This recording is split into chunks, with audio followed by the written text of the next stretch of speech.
Oh, Russell.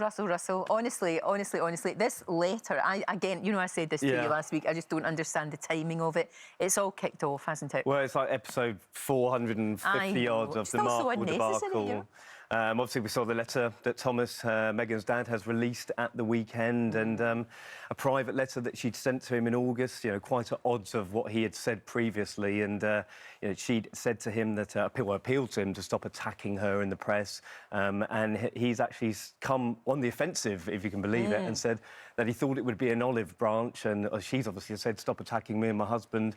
But he said it's left him devastated. So, you know, it's this ongoing saga is not going to go away. Do you think there's any way back for this mother and father? How many times have we said that? I know. I mean, I've said it to him blue in the face. Surely this is the nail in the coffin now. His own family have said there's probably no way back. But you know, we know there's more details to this letter. It's 5 pages long, and he said that he might even release more of it if he thinks he's being attacked. I think it's muddying the waters now. It's become a sort of tit-for-tat argument now. Thomas said that it was in reaction to a US magazine article that had been apparently sanctioned by Meghan. 5 of her friends gave this sort of glowing, sort of Mary Poppins-esque version of how she was in real life. And I think it became, it's not very British, not very of the royal family, never complain, never explain. And, now that the palace weren't told of this this article... I mean, have we had any reaction for the palace? Are they just not Well, I think, they're fighting fires all the time. Every time we speak, they're fighting a different fire. The Queen will obviously be perturbed about this. They're out tonight, both of them, aren't they? Yeah, so they'll be put on a united front. They're very good at that, coming out for the cameras, smiling, being relaxed. But they're going to a performance of Wider Earth, which is sort of a Darwinian performance, I'm told, which is part of the Queen's canopy. Now, this is part of the Commonwealth that Harry's very interested in. As is the Queen. As is the Queen. Well, he actually took it over from her a couple of years ago. I think he just, as long as she's happy, he's happy.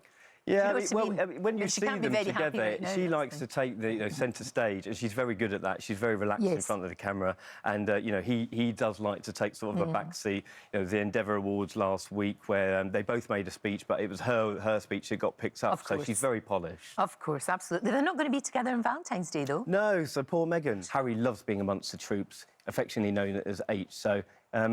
Hopefully he'll be able to get back and bring the flowers to Meghan on in the evening. But I'm sure there'll be a role playing whisking him back in time. It's really interesting about Meghan because there's been a lot of comparisons with Princess Diana. This comparison got made about Meghan and Kate and Fergie and Diana. Now, there are certain parallels to be made, but Meghan going out on her, doing her own thing, trying to potentially take on the media. I don't think there will be any winners in this, especially with the Markle stuff. Whether you try and take on the media, we're talking about this American version of painting her in sort of this sort of pious light, and unfortunately there won't be any winners at the end of the day. No, there won't, and nobody's all good and nobody's all bad. Exactly. For goodness sake. I can't imagine anyone else's friends would say how amazing they were without actually saying that you were a bit of a pain sometimes. Because we all are. We all absolutely are.